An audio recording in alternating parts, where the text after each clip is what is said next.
Venezuela's self-declared interim leader Juan Guaido has called on the military to desert President Nicolas Maduro and urged his supporters to extend a hand of friendship to defecting soldiers.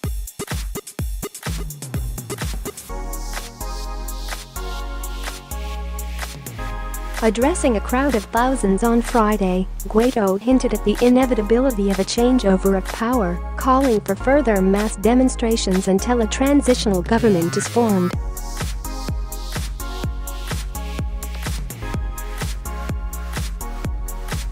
"They can cut a flower, but they will never keep spring from coming," he said, alluding to a similar phrase from the Chilean poet Pablo Neruda.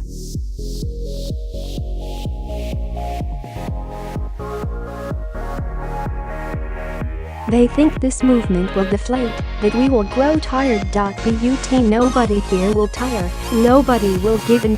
Venezuela has awoken, and it will never fall asleep again," Guaido declared.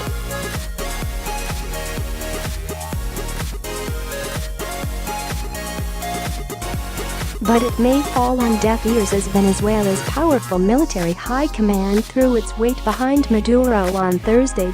In a televised speech, Defense Minister Vladimir Pedrino Lopez, a general, accused Guaido of attempting a coup d'état and said Maduro, 56, is the legitimate president.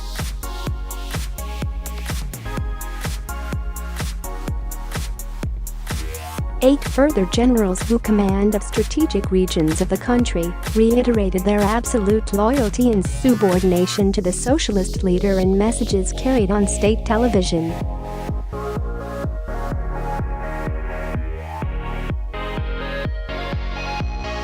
Pedrino also offered a warning to the U.S. not to intervene in what he called an assault against our democracy. Representatives from both the dueling presidents will face off today at a United Nations Security Council meeting.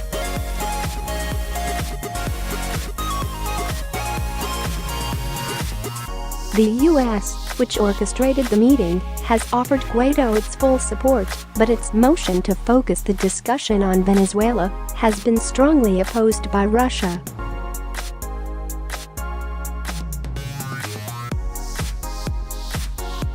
Russia wants the discussion generalized to threats to international peace and security, amid reports that it has sent military contractors to Venezuela to bolster Maduro's security.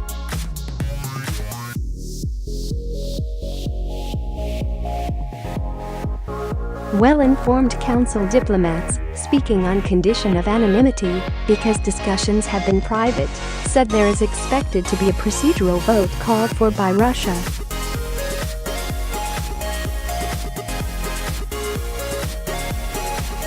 But they said the U.S. is expected to win the vote and go ahead with the meeting focused on Venezuela. Ahead of the public meeting, the United States circulated a draft Security Council statement.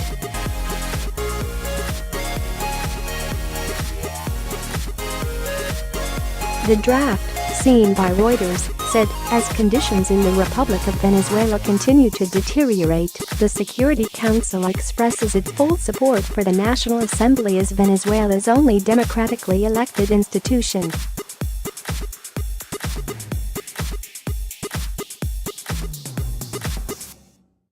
If the council backed the statement, it would effectively recognize Guaido as Venezuela's head of state. However, Russia's U.S.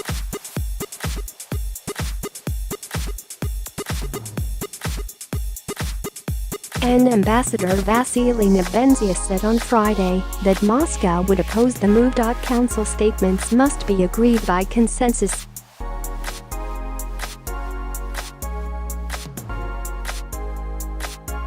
Before Washington circulated the draft statement to council members late on Friday, Nebenzia told Reuters that will not pass.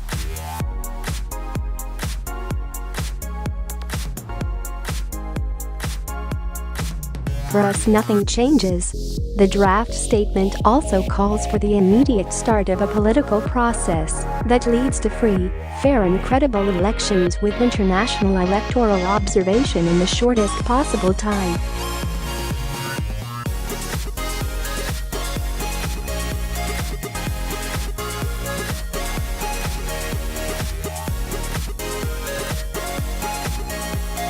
Pompeo has appointed Elliott Abrams, a hawkish former Republican official, to handle American policy toward Venezuela.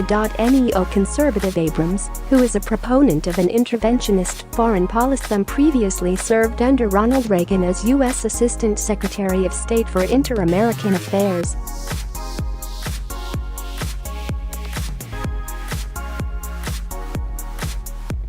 Meanwhile, Maduro is refusing to concede power and has accused opponents of orchestrating a coup.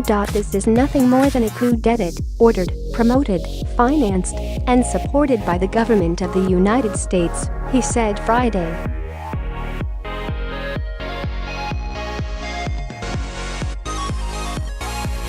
Some American diplomats evacuated the country yesterday after Maduro broke diplomatic ties with Washington and ordered them to leave.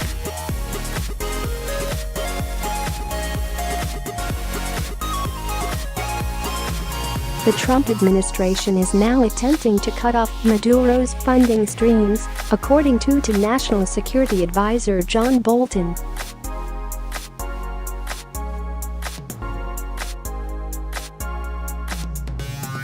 The government of the United States intend to put a puppet government in Venezuela, destroy the state and take colonial control of the country, Maduro said.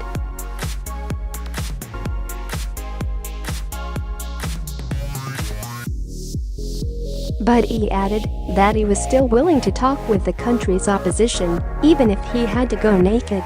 This proposition was rejected by Guaido, who said he was not interested in fake dialogue and would instead consider offering the man he calls El Usurpator, the usurper, amnesty and a safe passage out of the country.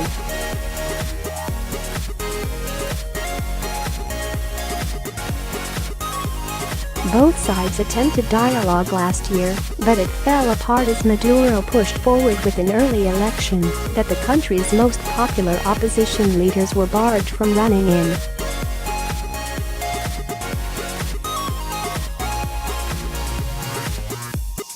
Many in the international community condemned that vote and now consider the National Assembly, which is led by Guaido and which Maduro has stripped of its power, the only legitimate institution.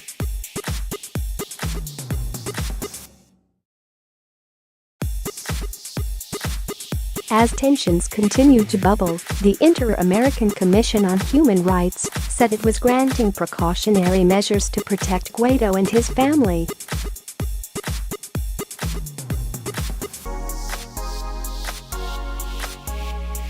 The organization said his life, personal integrity and personal freedom are at urgent and grave risk. The situation in the South American country reached boiling point this week when National Assembly leader Guaido declared himself the country's leader at a protest in the capital Caracas on Wednesday.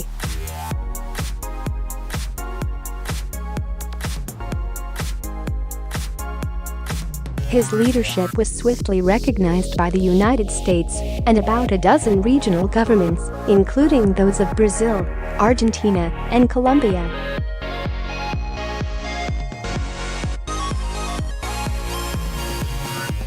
But anger had long since been building as a deep depression marked by hyperinflation and shortages of food and medicine triggered an exodus of Venezuelans to surrounding countries.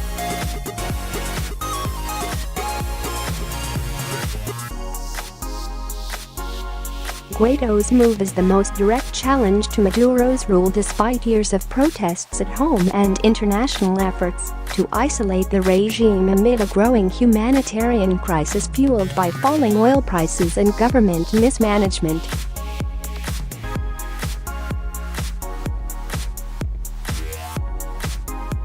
As well as the US, Guaido has the support of Canada, Britain and the EU. Closer to home, Colombia, Peru, Argentina, Brazil, and Chile have also recognized his legitimacy.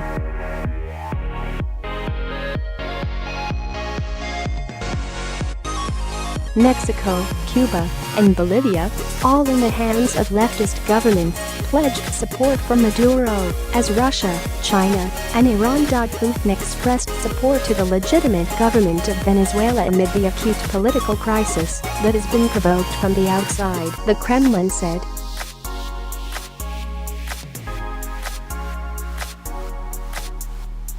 Both Guaido and Maduro remain determined to defend their claims to the presidency no matter what, with Guaido telling supporters that if he is arrested they should stay the course and peacefully protest.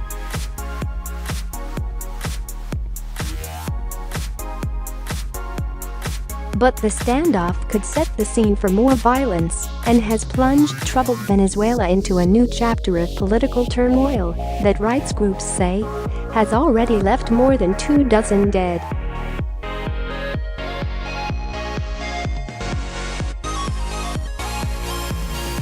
UN Human Rights Chief Michelle Bachelet's office said Friday it has credible reports that security forces or members of pro-government armed groups have shot at least 20 people during protests on Tuesday and Wednesday and is calling for an investigation.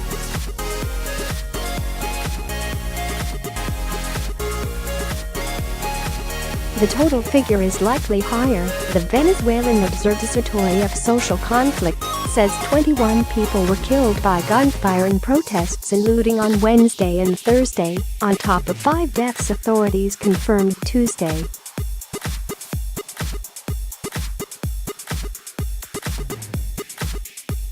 The Penal Forum human rights group says that 369 people have been detained since Monday. The international community is watching more closely than ever before, so Venezuelan security forces and those commanding them should know they will be held to account for any abuses. Jose Miguel Vivanco, the America's director for Human Rights Watch, wrote on Twitter.